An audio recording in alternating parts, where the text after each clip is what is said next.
Hello दोस्तों, कैसे हैं आप लोग। स्वागत करते हैं आज फिर से एक और नए वीडियो में। दोस्तों, आज मैं आपसे कुछ जरूरी बातें करना चाहता हूं विवाह संबंधित बातों को लेकर। जो मसीह भाई बहन शादी करना चाहते हैं मसीह में, बहुत सारे ऐसे भी भाई बहन हैं जो विश्वास से भटक कर गैर विश्वासी से शादी कर लेते हैं, उनके लिए भी हम कुछ बातें बताना चाहते हैं। मैं आपको 3 बातें ऐसी बताने वाला हूं, 3 टॉपिक, जो कि ये बातें आपको शादी से पहले जान लेनी चाहिए। मेरे प्रियो, आप सभी जानते हैं कि हमारे मसीह विश्वासी में लोग अन्य धर्मों से विश्वास करते हैं। ऐसे में वो सच्चे परमेश्वर को जानते हैं, उन पर विश्वास करते हैं और उनका उद्धार हो जाता है। अब बात आती है मेरे प्रियो शादी को लेकर। बहुत सारे ऐसे भी विश्वासी हैं अभी तक जिनका उम्र निकलता जा रहा है, उनके लायक लड़के और लड़कियां नहीं मिल पा रहे। लेकिन अब इसमें क्या कर सकता है? हर कोई यही कहता है कि भाई परमेश्वर से प्रार्थना करिए, परमेश्वर आपकी मदद करेगा, है ना। सबके जीवन में ऐसा होता है। लेकिन मेरे प्रियो, यदि आप शादी के लायक हो गए हैं, यदि आप शादी करना चाहते हैं, मैं उनको बताना चाहता हूँ, या फिर उनके माता पिता को ये जो मैं बातें बताने चाहता हूँ, इस वीडियो को आप ध्यान से जरूर देखें, ठीक है ना। तो पहला पॉइंट है मेरे प्रियो, पहला पॉइंट ये है कि यदि आप प्रभु पर विश्वास करते हैं तो मैं आपको बताना चाहूंगा कि देखिए, शादी बार बार नहीं होता है। शादी केवल एक बार होता है जीवन में। आपको अपना जीवन साथी चुनने का केवल एक मौका मिलता है। बाइबल ये भी नहीं कहता कि यदि आप एक शादी कर लिए, उससे संतुष्ट नहीं है तो आप दूसरा शादी कर सकते। नहीं, यदि आप प्रभु में सच्चा विश्वास करते हैं, एक मसीह हैं, तो केवल आपको एक ही शादी करना है। आप ऐसा नहीं कर सकते हैं कि एक को तलाक दे दिए और फिर दूसरा शादी कर लिए। नहीं, मसीही जीवन क्या है?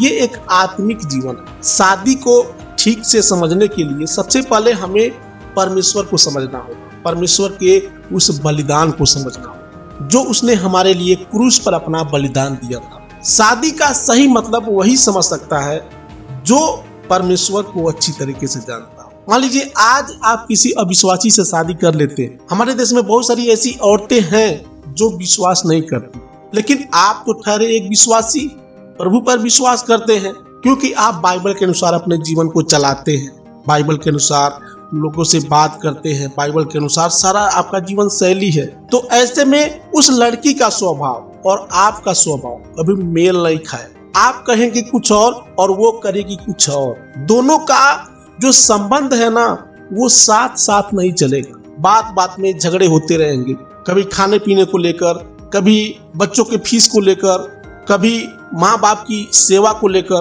तो ये सारी जो फीलिंग है वो लड़की या वो लड़का नहीं समझ सकता है जो अविश्वासी है। मान लीजिए आपके घर में माता पिता हैं जो बुजुर्ग हैं, जो चल नहीं सकते, काम नहीं कर सकते।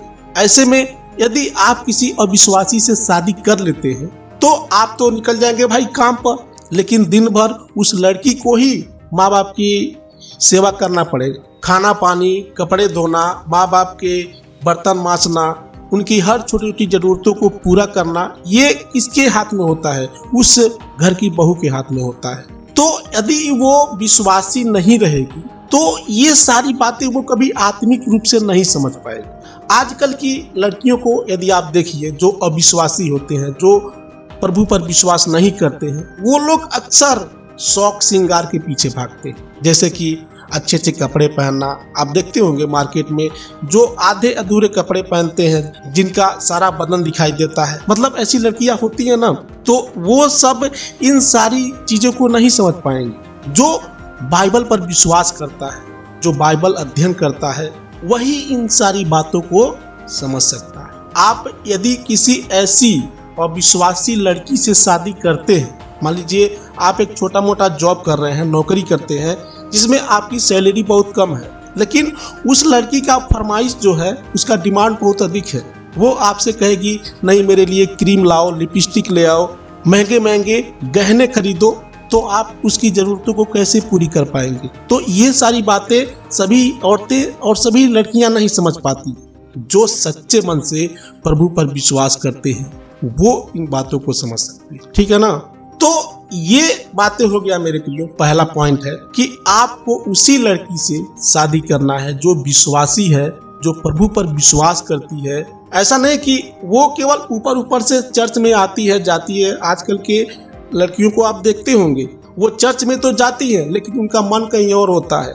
ऐसे लोग केवल आपको नहीं परमेश्वर को भी धोखा देते हैं। आप जब भी किसी भी लड़की को देखने जाइए शादी के लिए, तो सबसे पहले परमेश्वर के बारे में जिक्र जरूर करें। आप उससे पूछिए कि तुम अविश्वासी हो या विश्वासी हो, क्या तुम प्रभु यीशु पर विश्वास करती हो, क्या तुमने बाइबल अध्ययन किया है कि नहीं तो यदि आप ऐसा नहीं करते तो आपको जीवन भर रोना पड़ेगा, दर दर की ठोकरें खाना पड़ेगा। क्योंकि जीवन साथी ही वो ऐसा दोस्त होता है जो आपके मन की बोझ को हल्का करता है। हर सुख दुख में, हर कठिन परिस्थिति में आपका साथ निभाता। यदि आपको जीवन साथी अच्छा मिल गई तो आपके घर में कितना भी बड़ी विपत्ति आ जाए, कितना भी बड़ी कठिनाई आ जाए, वो आपका साथ नहीं छोड़े। लेकिन आज के मॉडर्न लड़कियों को कह दिया जाए, वो तो आपको एक सेकंड नहीं लगेगा आपको छोड़ के भागने में। आप कब तक उसको डांटेंगे, मारेंगे, पीटेंगे, आप थक जाएंगे और आपके जो बच्चे पैदा होंगे ना, वो भी उसी तरीके से बन जाएंगे। तो मेरे प्रियो, बाइबल इसीलिए कहता है कि आपको सबसे पहले एक विश्वासी लड़की से शादी करना चाहिए जो मन से, आत्मा से प्रभु को जानती हो, प्रभु के रास्ते पर चलती हो। ठीक है ना। इसीलिए नीति वचन अध्याय 31 के 10 में लिखा है, प्रभु का वचन कहता है, भली पत्नी कौन पा सकता है, क्योंकि उसका मूल्य मूंगों से भी बहुत अधिक है। भली पत्नी कौन पा सकता है? जिसका बहुत ही अच्छा किस्मत होता है। आप प्रभु से निरंतर प्रार्थना करिए कि परमेश्वर तू मुझे एक सच्ची विश्वासी पत्नी देना, नहीं तो मत देना।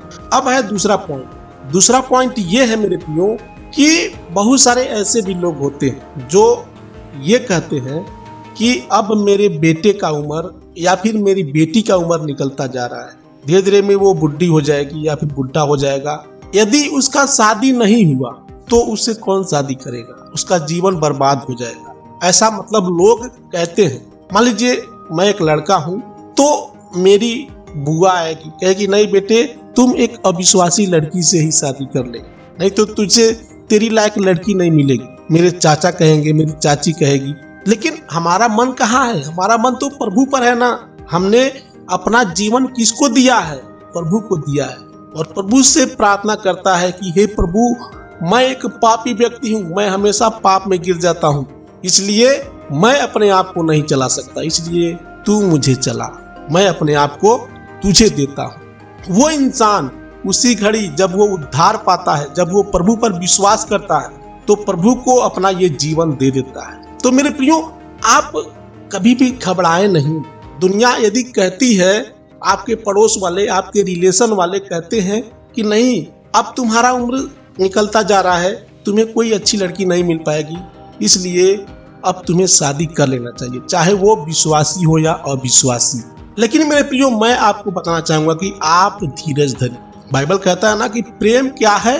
धीरजवंत है। आपको अपने अंदर धीरज रखना होगा। अभी तो आप अकेले नहीं चल पा रहे हैं, लेकिन जब आप दो हो जाएंगे तो कैसे चला पाएंगे अपने आप? मानता हूं आपके पास हर तरीके से आय है, इनकम है, आपके पास पैसे अधिक है, लेकिन एक मसीही का मेन उद्देश्य पैसा नहीं होता है। उसका उद्देश्य होता है प्रभु की योजनाओं को पूरा करना, आत्मिक रूप से अपने जीवन को चलाना। ठीक है ना। ऐसा नहीं है कि आप प्रभु पर विश्वास कर लिए इसलिए आप अकेले हैं। आज आपका शादी हो जाएगा तो आपकी पत्नी आएगी, फिर बच्चे पैदा होंगे, तो आपका परिवार धीरे धीरे बढ़ता जाएगा, आपके कंधे पर जिम्मेदारियां भी बढ़ती जाएगी। इसलिए ये सब बातें वही समझ सकता है जो एक सही मायने में प्रभु पर विश्वास करता हो। एक सच्चे मसीही को परमेश्वर पर हमेशा विश्वास बनाए रखना चाहिए और हमेशा प्रार्थना करना चाहिए कि हे परमेश्वर, मुझे ये कठिनाई है, यदि तू मेरा शादी करवाना चाहता है तो एक विश्वासी लड़की से मेरा शादी करवाना। जब हम पढ़ते हैं नीति वचन अध्याय 19 के 14 में, तो यहाँ पर प्रभु का वचन कहता है, घर और धन पुरखाओं के भाग से, परंतु बुद्धिमती पत्नी यहोवा ही से मिलती है। एक बुद्धिमान पत्नी परमेश्वर की ओर से ही होती है। आप जानते होंगे कि स्त्री यदि चाहे तो वो घर को बना दे, नहीं तो बिगाड़ दे। ये आज की कहावत नहीं है, पुरानी कहावत है। तो आप उसी लड़की से शादी करिए जो विश्वासी हो। लड़का हो या लड़की, दोनों विश्वासी होने चाहिए। यदि कोई लड़की है तो वो भी एक विश्वासी लड़के से ही शादी करे, नहीं तो वो लड़का उसके लायक नहीं है। उस लड़की का कभी अंदर से फीलिंग ही नहीं समझ सकता है। जो उस लड़की को एक पत्नी का मान मर्यादा मिलना चाहिए, घर में इज्जत मिलना चाहिए, वो कभी नहीं दे सकता है। तो एक लड़की को भी एक विश्वासी लड़के से ही शादी करना है, ठीक है ना। तो हम बता रहे थे आपको कि बहुत सारे ऐसे लोग होते हैं जो जल्दी में होते हैं, जिनको उतावलापन लगा होता है कि यदि शादी नहीं हुई तो समय निकल जाएगा। देखिए, मैं आपको बताना चाहता हूं कि बाइबल में ऐसी बहुत सारी घटनाएं हैं। आप जब पुराने नियम में पढ़ेंगे मूसा के बारे में, जब मूसा इजराइलियों को लाल समुद्र पार करके ले जा रहा था और इधर मिस्री सेना पीछे पड़ी हुई थी, लेकिन आगे तो विशाल लाल समुद्र पड़ा हुआ था, तो ऐसे में आगे कैसे बढ़ सकते हैं। तो इजराइलियों को डर लगने लगा कि अब हमारा प्राण नहीं बचेगा, सारे मिस्री सेना अब हमें मार डालेंगे।